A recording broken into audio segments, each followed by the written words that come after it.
The views and opinions expressed in this program are those of the individuals involved and do not necessarily reflect the official policy or position of Radyo Agri 90.1. Good morning to all our listeners on air and online. Welcome to episode 17 of TechnoPitch On Air, making waves for Filmic Technologies. Only here on Radyo Agri 90.1 FM, kasaganaan para sa bayan. We are your program host, Jonna Paulo. And I am Marife Carpio. We are bringing you the latest in post-harvest and mechanization. And we introduce technologies that matter to the farmers and fisher folk. Again, you are tuning in to TechnoPitch On Air, making waves for Filmic Technologies. Yes, yes Kumusta? naman. Partner, Ayan. kamusta? Dahil wala ang ating main partner, main host. Wala ang Kuya Jet. Wala ang Sir Jet dahil meron siyang engagement. Important. Yes, very important naman yon. Kaya ako muna ulit. Oo. Focus ka lang dyan, Sir Jet, sa iyong training. Yes, ayan. So, pagbati naman sa ating Yes. mga Dr. Jonicio G. Alvinja, our Director 4, our Director 3 naman, Sir Joel Vidator, and to all the division chiefs and filmic staffs, our guards, our utilities, and our drivers. Ingat po kayo sa biyahe. Kinumpleto mo na talaga, partner, ha? Yeah. Oo. Siyempre. Ang Mancom and Exicom na nakikinig din ngayon. Siyempre, ang hepe natin na Sir Jong Davalos, na busy partner, may pa-training yata May pa-training siya. Kahapon pa di ba? Oo. At syempre, ang ating mga drivers na naka-deploy ngayon. Oo. Ayan. And magkapasalamat din tayo sa gumagawang mga utilities sa office natin. Yes, Kasi oo. medyo maraming Sira sa mga ating mga equipment. May konting problema. Ayan. Thank you po sa Thank mga you. gumagawang Kinig lang utilities po natin kayo. dyan. Ayan. Okay. Siyempre, partner, bakit ba natin ginagawa itong ating TechnoPitch on Air? Para ipakilala, siyempre, ang mga technology dito sa Filmec, hindi lamang sa mga adopters, kundi sa mga would-be adopters. Siyempre, para makita nila kung angkop ang mga technology sa kanila o yung mga operations na meron dito sa Filmec. Yes, oo. And through this program, malalaman nila yung mga impormasyon tungkol sa ating technology na pag-uusapan ngayon. Kaya naman, para sa ating mga online viewers, maaari po kayong magtanong sa ating comment section, at para naman sa ating mga listeners on radio, pwede po tayong mag-text sa hotline number namin na 0962-119-7445. Ayan, syempre partner, dahil na-i-promote mo na ang ating hotline, i-promote na rin natin ang mga social media accounts natin. Ayan. So, para naman po sa aming YouTube replays, maaari pong mapanood yung mga nakaraang episodes namin ng mga programa. I-type lamang po ang Radyo Agri 90.1 FM sa YouTube at i-click yung like, share, and subscribe. Pati na rin po sa notification bell para updated sa aming latest uploads. Ayan, Yes. very vlogger ang aking partner. Ha? Syempre, meron din sa Facebook, partner, and X. And syempre, sa Instagram. Ayan. Yes. I-search lang ang Radyo Agri 90.1 FM. Sa tatlo po na yun at ulitin ko lang din, yung number po na itetext natin ay 0962-119-7445. Ayan. So, ready na ba? Sigurado Ready naman na na. ready ang ating mga karadyo agri sa ating ipipitch today. Ano ba yung ipipitch natin today, partner? Siyempre, ang topic natin Ayan. Dalawa kasi ang techno-pictures natin for today. Sila yung mga masisipag at dedicated nating researchers. Walang iba kung hindi sila Miss Nika Domingo at Miss Diane Joyce Bernardo ng Socio-Economic and Policy Research Division. Ayan, welcome Miss Nika and Miss Diane. Hello, hello. Ayan, medyo shy pa sila partner pero hindi yan mamaya. Bumati po muna kayo. Ayan, bago tayo mag-start. Ayan. Baka po may listahan din kayo. Si Miss ano muna? Si Miss Nika. Nika. Magandang umaga po sa ating mga tagapakinig at sa lahat po ng mga ka-project team po namin sa CIPERD. Magandang umaga po. Ayan, napaka Naman. very sweet girl pa si Miss Nika. Ayan, si Miss Diane naman. Yan. Hello po. Magandang tanghali po. Hello po sa mga kamais ko dyan. So, Ayan, nanonood mga sila. kamais. Ayan. Nakatanim na ba yung mga kamais mo? Yes po. Ayan. Safe Welcome na sa sila. aming programa ngayon, Miss Nika and Miss Diane. Ang pag-uusapan natin, partner, na topic ngayon ay level of mechanization of rice and high-value vegetables. Very Feeling ko very timely din siya kasi talaga. Lalo na mga recent bagyo-bagyo na Oo yan. nga, no? Ang daming mga hindi magandang balita sa mga nasira sa ating mga crops. So, paano Ayan. ba tayo matutulungan ng ating mga researchers ngayon? Ayan, ang unang tanong. Ayan. Ayan Siyempre, na. hindi muna tayo magtatanong tungkol sa technology agad-agad or sa information agad-agad. Ipapakilala muna natin ano ba ang ginagawa natin or trabaho natin. Ayan, bigyan nyo naman ng idea ang ating mga tagapakinig. Sino muna? Sino muna? So, magandang umaga po ulit. Sa kasalukuyan, ang Socio-Economic and Policy Research Division ay kasalukuyang nagsasagawa ng isang proyekto na naglalayong matukoy ang antas ng mekanisasyon ng mga bukiling pinagtataniman ng high-value vegetables. 10 gulay po ang kasama sa pag-aaral na ito na kinabibilangan ng 5 lowland vegetables at 5 highland vegetables. Ang mga lowland vegetables na kasama po sa pag-aaral na ito ay ang talong, kamatis, kamote, kalabasa at sibuyas, habang ang mga highland vegetables naman po ay ang carrots, cabbage, Chinese cabbage, snap beans at potato. Ang pag-aaral po na ito ay isinasagawa sa 20 probinsya na may pinakamataas na produksyon ng mga nasabing gulay at inaasahan na magbibigay ng impormasyon tungkol sa antas ng mekanisasyon ng mga bukiring pinagtataniman ng high-value vegetables. Ang resulta ng pag-aaral na ito ay magsisilbing basis o reference ng ating mga program implementers and policy makers para sa pagbuo ng mga polisiya at programa na magtataguyod ng mekanisasyon sa agrikultura. Wow, very formal. Kumpleto. Planchado ito.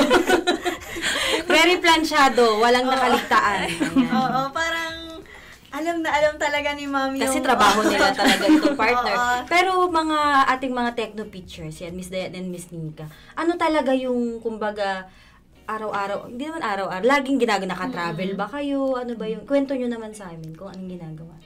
Ayun. Talaga. So, yung since level of mechanization kasi so medyo malawak yung scope namin. And yung sa kanila din, maraming commodities yung covered. So, yung sa na-experience namin, dati sa rice at ngayon sa corn, same na level of mech. Talagang halos isang buong taon naka-field po kami. Ayun, partner. Since complete enumeration ng mga machines, kailangan nating makuha lahat ng data, yung mga available machines na meron ang farmers natin para talagang okay yung maging result po ng Wala project dapat, natin. Parang error, no perfect error na at lang. Oo. Parang dapat perfect yung makukuha nating data. Para kasi yun yung ibibigay natin sa mga farmers. Yes. Di ba? So, Dahil buong taon silang nakabiyahe. Yes po. Parang, hindi na nila nakikita halos ang filmic pala. Dayo na po kami dito. Sila na ang dayo. Ayan. More on travel ang trabaho nila Miss Nika and Dayan. Sa buong Pilipinas ito. Opo. buong Pilipinas. Ayan, so dun sa 10 vegetables po na nabanggit, sa inyo po ay high value crops, sa inyo po ay Rice po nung 2021 to 2022. Pero ngayon po, ang hawak ko na po is sa corn naman, level of mechanization ng corn. corn na. Kasi Corn nagka-RCEF naman. po tayo, no? Tapos ngayon, corn. Ayan. So, dumako naman tayo sa second question. Yes, nalaman na natin, Oo, partner. ano ang ginagawa nila sa office. Actually, hindi sa office. Sa Sa field. labas. Oo. Hindi na pala sila Hindi sa office. aircon ang ano nila, Oo. no? Everyday na Oo. ginagawa. So, andyan po, sa inyong pag-aaral, kumusta po yung mga kasalukuyang antas o level of mechanization sa produksyon ng palay at high-value vegetables sa bansa? Idagdag na po natin ang corn. Yes. Sino muna po? Sige po. So, yung sa corn po kasi ngayon, ongoing pa po yung processing ng data. So, yung sa rice na lang po yung... Yes. Okay. So, based po dun sa research nung 2021 to 2022 nga po, lumabas po na patuloy po talagang tumataas yung level of mechanization natin sa rice production dahil sa mga program ng governments po natin, kagaya nga po nung sa RCEF.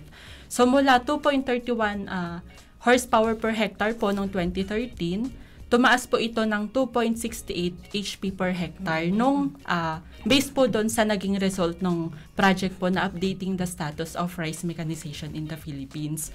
So, patuloy po itong tumataas. Yung base po doon sa huling nailabas po natin na datos noong as of October po, nasa 2.81 horsepower per hectare na po tayo or nasa 22% increased from 2013.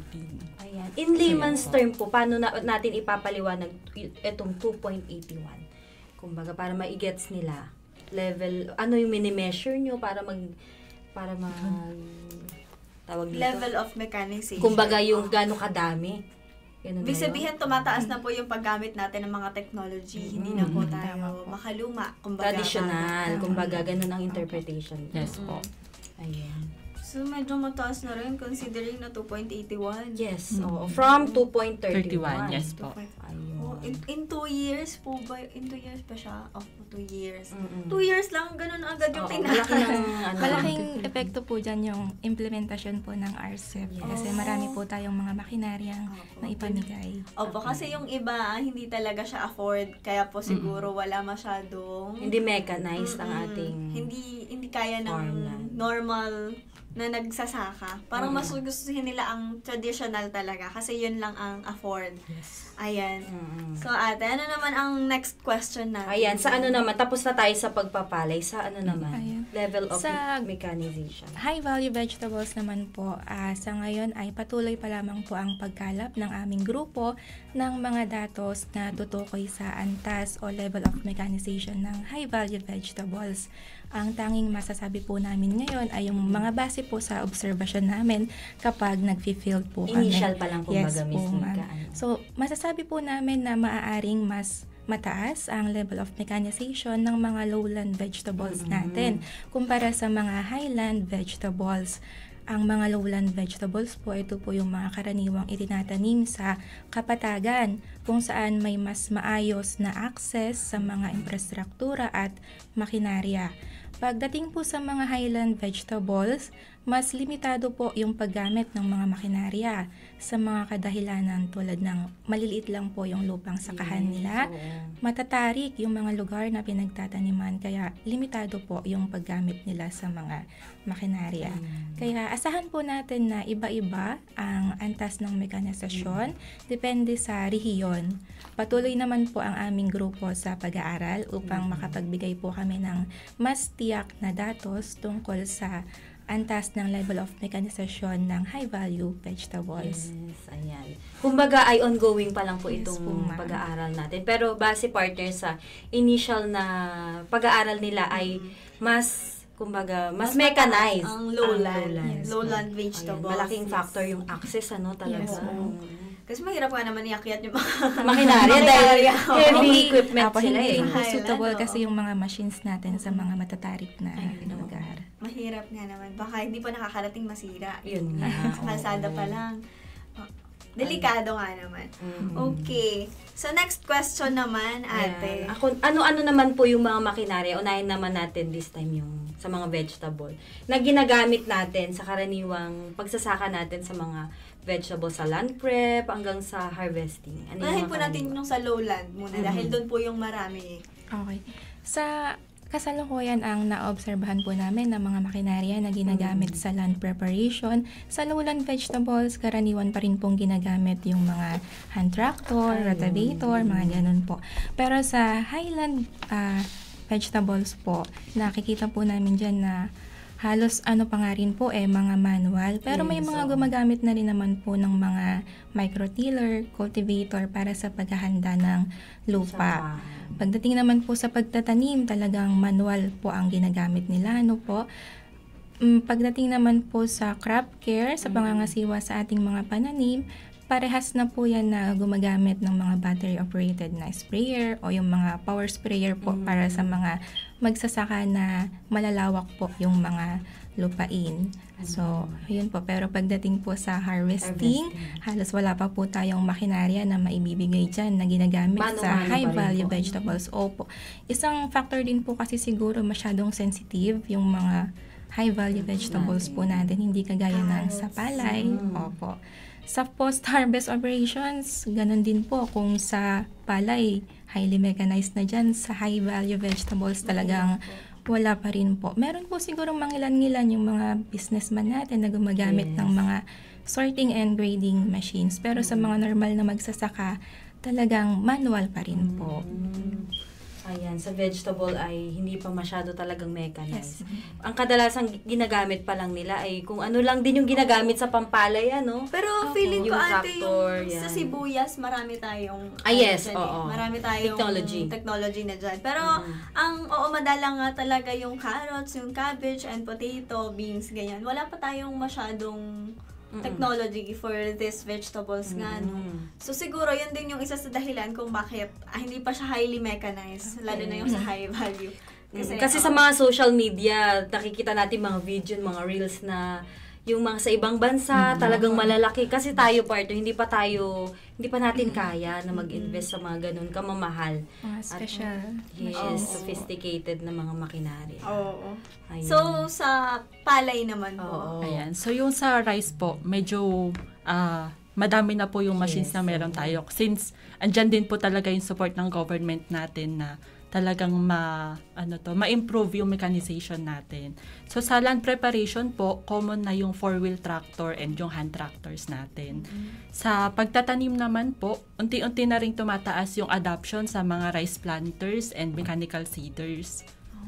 Then, yung sa pagdating naman po sa post-harvest operations, nandyan po yung dito talagang paano na po tayo, mechanized na po, hindi kagaya yung sa high value na talagang pa lang, manual pa. Pausbong pa lang kumbaga. So yung sa post-harvest operation, sa harvesting meron po tayong mga reapers, combine harvesters, and yung threshers po, yung mga hindi naaabot ng harvester. Then meron din po tayong mga dryers, yung mga flatbed, recirculating, and mga mechanical dryers po. So, talaga kasi merong RCF na marami tayong pinapamigay, mga dryer. Dami nating napapamigay ng mga dryer. And mga pang post-harvest talaga natin. Kaya na natin na hindi na gawin yung mga makipagsabayan din, traditional na practices natin. Kasi marami na tayong machines for rice. Pero for high value naman, wala pa masyado. So, ayan po, i-cut muna natin. Bago tayo mag-proceed may nagpapa-shoutout po sa inyo. Next question, ayan. I-shoutout daw natin si Sir Mark Angelo Alipio. Ayan, pa-shoutout daw po. Hi, Jello! Ang bilis mo nakarating, nasa kantin ka na. Ay, nasa kantin. Ayan. Nabulgar tuloy na maaga kang nag-lunch. Ayan. Oo, nasa kantin. Bumili pa lang. Shoutout from Davao daw, ha, sir.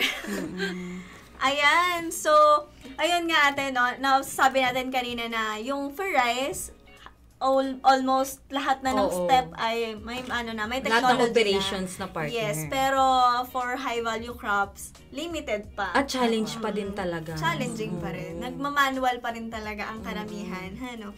So, ayan po. For the next question naman po, meron po bang malaking pagkakaiba ang antas ng mekanisasyon sa pagitan ng palay at ng high value? Ayan, dahil kanina yung pagkakakwento nila parang. Parang ang laki nga.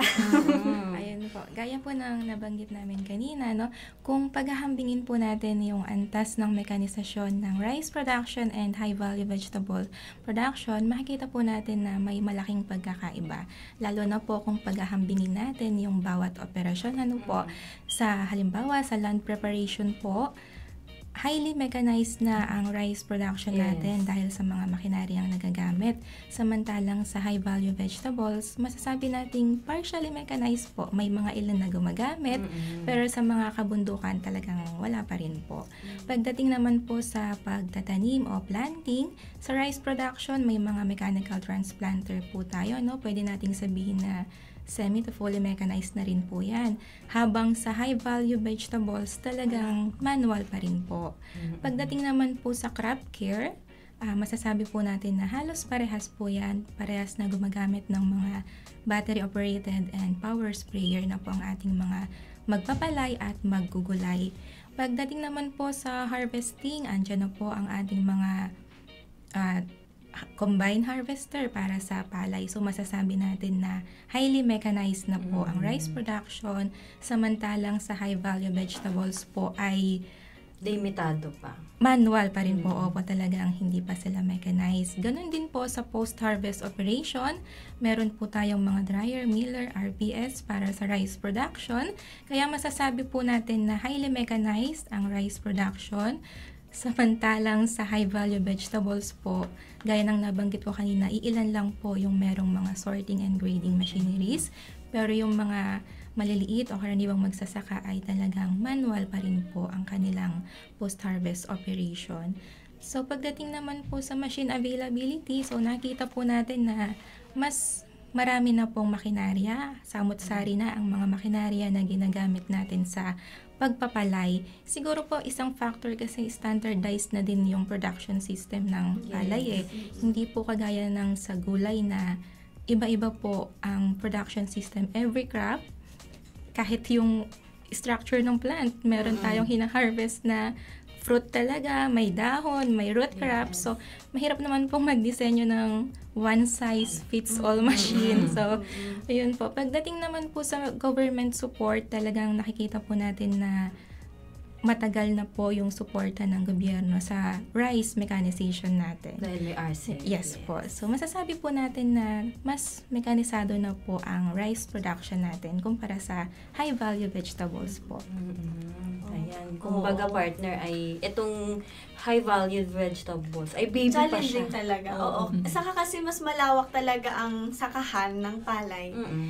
For vegetables kasi syempre per province kasi iba-iba. Pina-prioritize talaga ang palay. So hindi din naman nakakapagtaka na mas mas mechanized talaga ang sa palay. Pero sana din in the future magkaroon tayo ng for other vegetables kasi kabuhayan din talaga natin yan. Oo, kaya din napakalaking papel ang ginagawa ng SIPERD, yung Socio-Economic and Policy Research Division para ma-input naman nila kung ano yung pangangailangan ng ating mga vegetable growers na gagawin naman ngayon ng PhilMec. Ayan. Mga i-develop naman natin. Oo. Di ba, partner, bilang ikaw ang nagpa-package ng mga developed and emerging technology, marami na rin, kumbaga. Marami talaga. Pero, syempre, yun nga, ang pinakamarami kasi doon ay rice.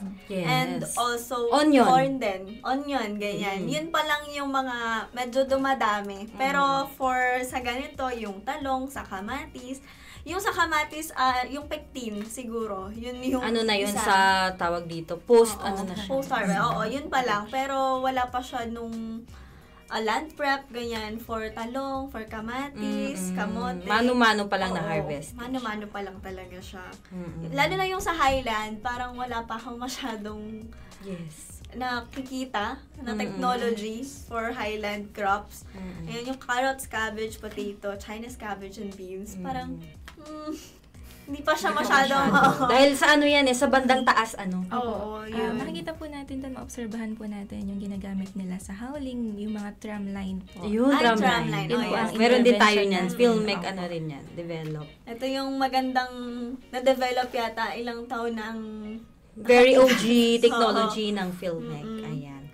Ayan. Dahil napahapyawan na rin natin yung mga challenges ng kinahaharap ng pagpapatupad ng mekanisasyon, ikwento nyo pa rin.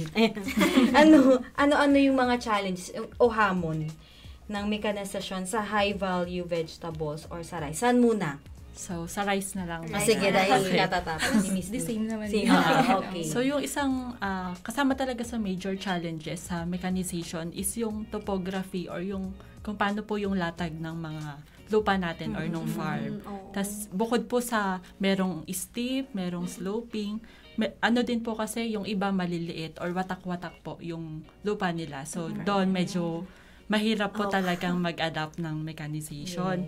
Since yung hindi nga po compatible yung malalaking machines po na meron tayo.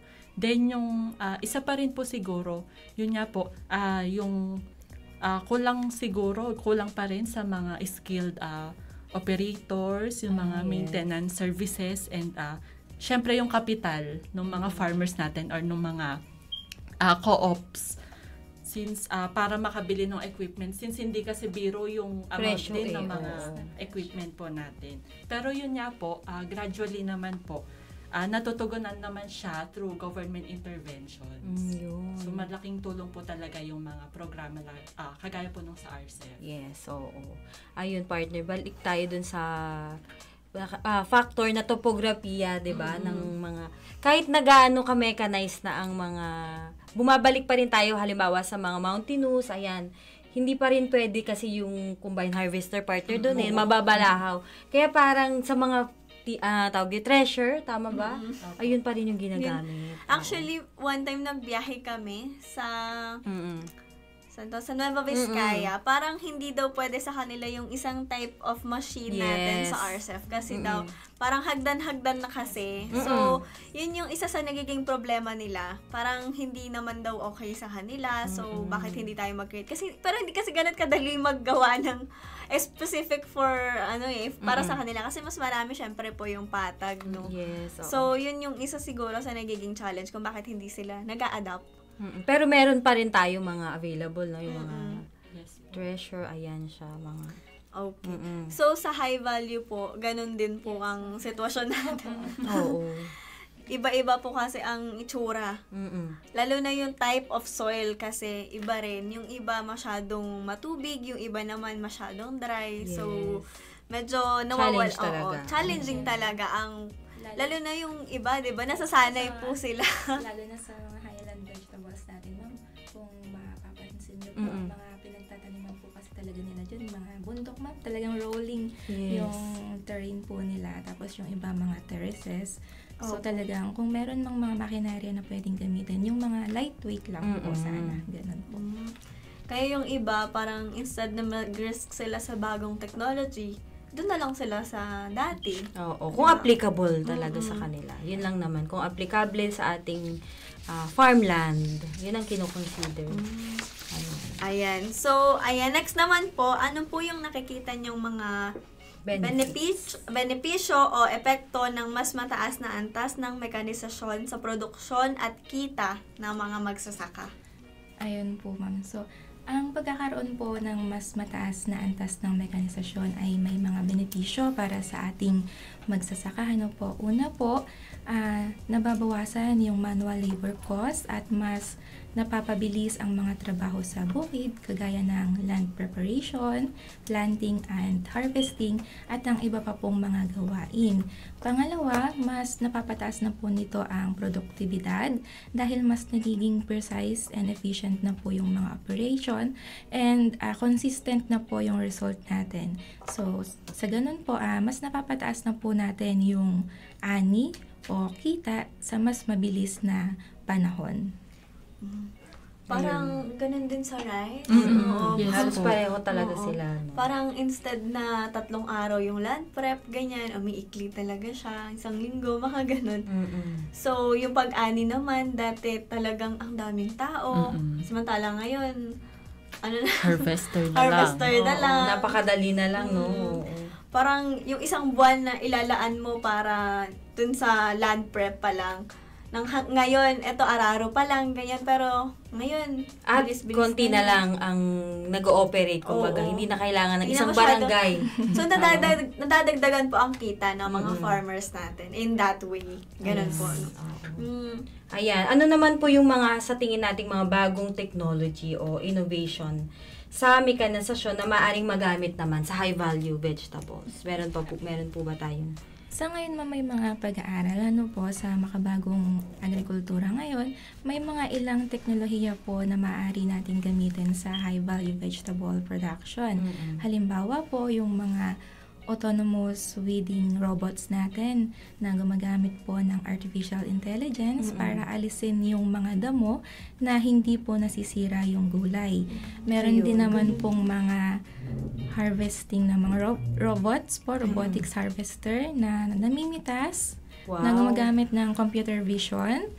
Meron din pong mga precision sprayer na ganun din po, tinatarget lamang nilang lagyan ng pesticides o fertilizer yung mga parte ng halaman na nangangailangan lamang po. So, mas na-maximize po yung paggamit natin ng mga inputs. Meron din pong mga sensor-based IoT system na para naman po sa lupa at moisture. Meron na rin po silang mga nade-develop na mini tractor o yung mga self-driving ground robots po na tumutulong sa pagtatanim. So yung mga ganun pong makinarya o bagong teknolohiya, mataas po ang capital requirement. Pero siguro kapag malaki rin po yung balik sa ating mga magsasaka po.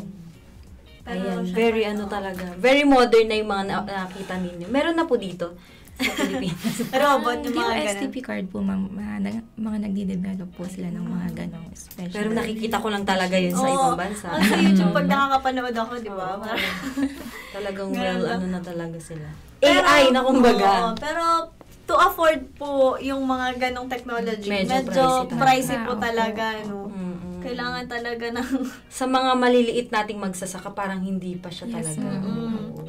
kailangan talaga pangmayaman pa siya. Parang gano'n. Mga masyindero ba to?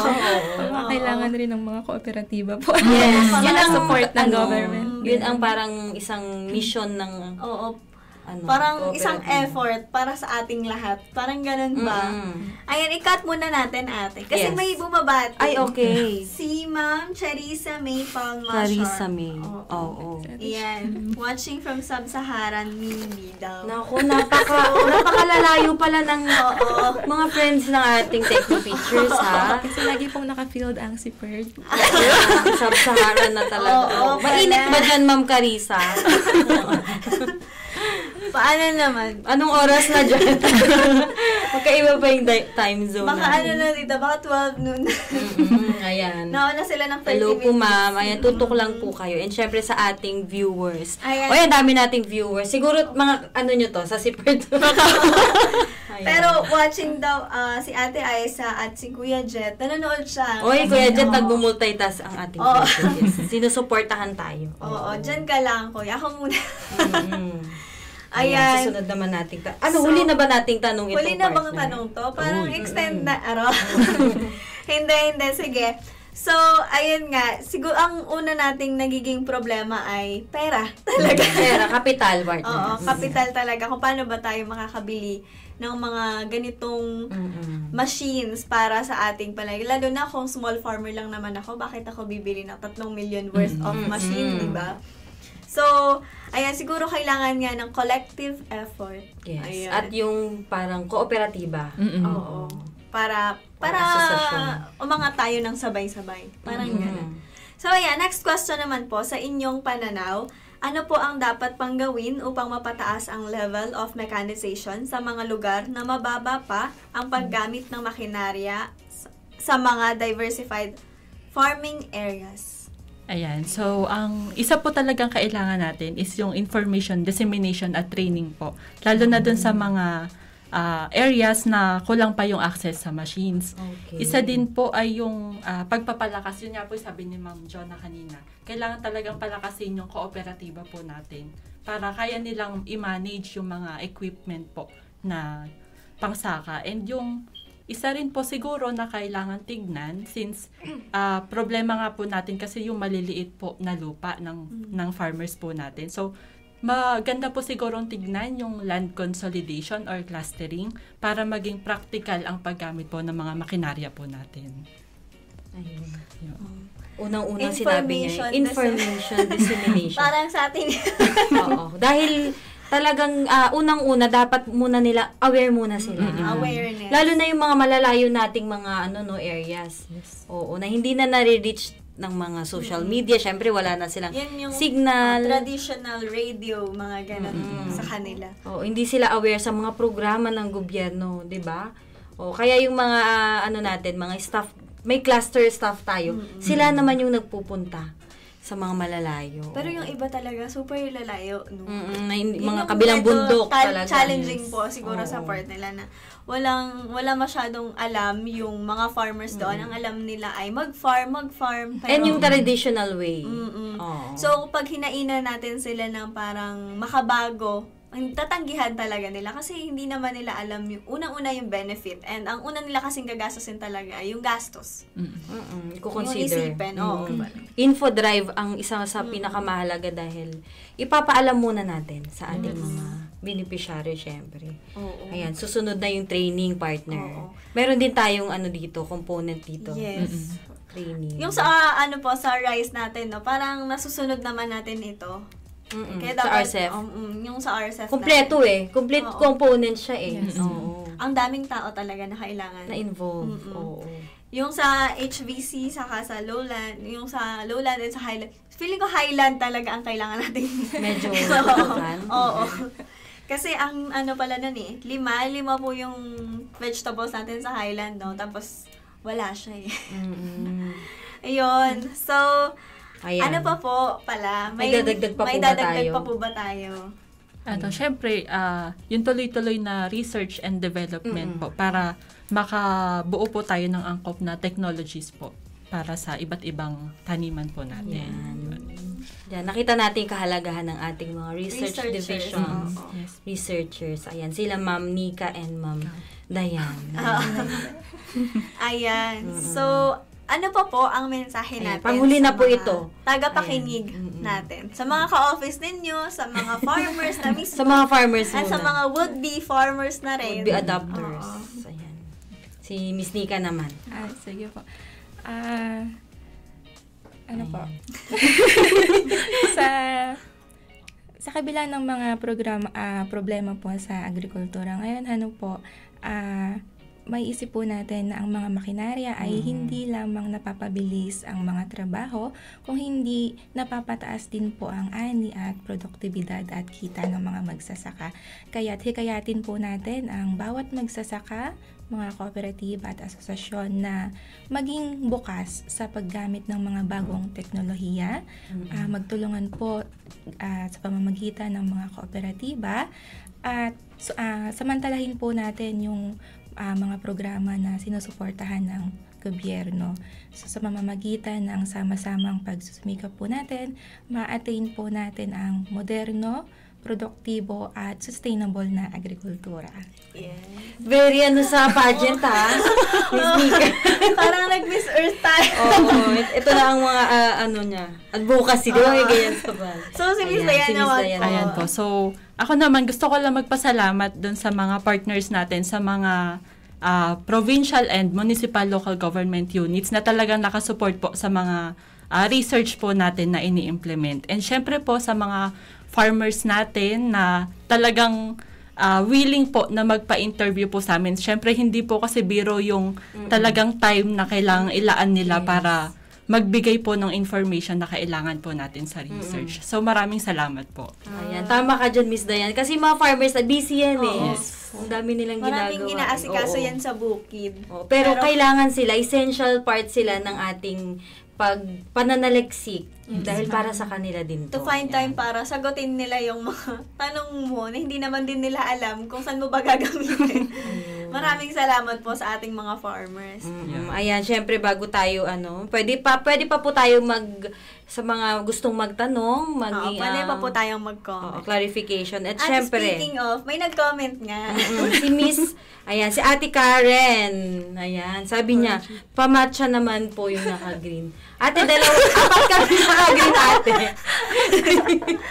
Sino? Mag-name drop ka na. Ayan, magpapamatcha daw kayo mamaya. Oo. Ayan, meron pa ba? Sino pa ang gusto nyong batiin? Yung mga nakaligtaan nyo kanina?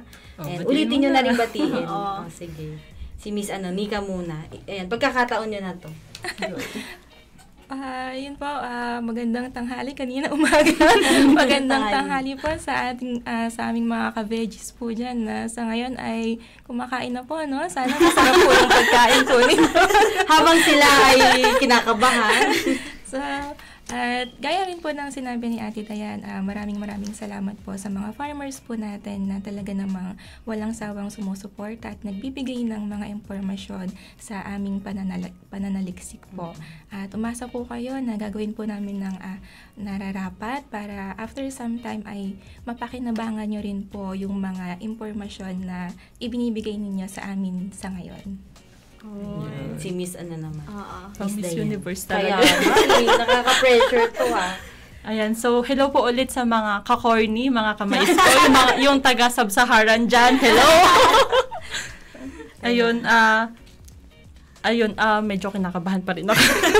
So, ayun po, ang last na message ko lang po, sana patuloy po nating yung PhilMec po ay patuloy lang po na nandito para magbigay ng support and technology para sa mas productive at mas food secure na Pilipinas. So, yun po. Sana po patuloy po natin suportahan yung mga programa po ng PhilMec po. Thank you po. Napakagandang mga mensahe. Ayan. Sa mga ating tagapakinig, sa ating mga farmers, ayan. Hindi nyo po kami kalaban. Kami po ay kakampi nyo tungo sa pag-asenso. Ayan, meron pa pong pahabol. Proud Kama is here, si Sir, Ma'am Judy Puzon. Yeah. May emoji pa si Ma'am. Mais nila. Kamais pala ito si Ma'am. Yes Mga po. ka-corny ba ito? Opo. Kaya kung kailangan nyo po ng level of Mexacorn, yan po yung mga tao Ito po na ang pwede nating binigyan invite. natin. Yes po. Oo. Ayan, sa mga gusto namang, pwede bang ma-access itong mga information natin na dito sa pinag-aaralan nyo pag may mga humingi ng mga farmers o beneficiaries? Sa Ready ngayon ba po, siya? sa level of MEC ng rice, may mga ilan na pong publishable na po na information. So, makikita Oo. na po natin. Ayun, Yes visible na yung mga pinag-i-interview natin. Ito na ang resulta. Oo. Talaga. Ayan. Ayan, mga pabati, wala na? Wala na ba? Wala na. Oo. Okay. Ayan. Siyempre, nagpapasalamat tayo sa ating Techno-Pictures. Kahit kinakabahan sila. Pero parang hindi naman. Oo. May next time po ulit. Hindi lang ito ang first na ano natin. Oo. syempre. Hindi ito ang Encounter. first and last. Marami Yeah. po kami sa Yes. project team. Mag-ano na tayo mamaya, i-line up na natin. Yes po. Tulungan po namin kayo. Humanda daw kayo, naka-line up na kayo. Ayan, syempre nagpapasalamat kami kay Sir Idago, ayan sila Ma'am Cecil, na talagang pag nagre-request tayo partner Very ng supportive guest, sila, opo. ay kayo ang binibigyan. Sige, si ano. oo. Hindi sila nagdadalawang isip at meron agad silang sinasabing mga kayo nga yun. Ayan, shout out kay kila Sir Idago dyan, mga scientists natin. Yes. Ma'am Cecil. Ayan, may pahabol pa po. Ate Nix Kapelang mamaya from Veggies Team. From Gian Derrigue. Talaga naman. Oo. Thank you. Thank you na lang. Ayan, marami na kayong ililibre ngayon ha. Ang dami ng mga nadami dyan. na. Oo. Sikat na daw talaga kayo. Ayan. Shout out, Kuya Dudes. Hello, Kuya Shout out Dudes. ako, Kuya Oo, Dudes. nakabiyahe ka ba, Kuya Dudes? Sa radyo na lang. Ayan, syempre, abangan nyo muli kami sa next Week, Next Tuesday week, po. oo. Ayan. Para 11 sa- to 12. para sa informative na kwentuhan na naman. Ayan. Syempre, ito pa rin si Jonah. And we'll see you again next Tuesday only here at Radyo Agri 90.1 FM. Kasaganaan para sa bayan. Bye-bye!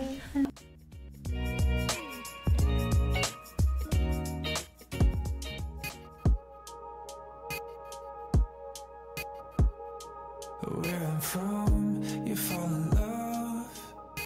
You get a job and settle down. Where I'm from, you go to church.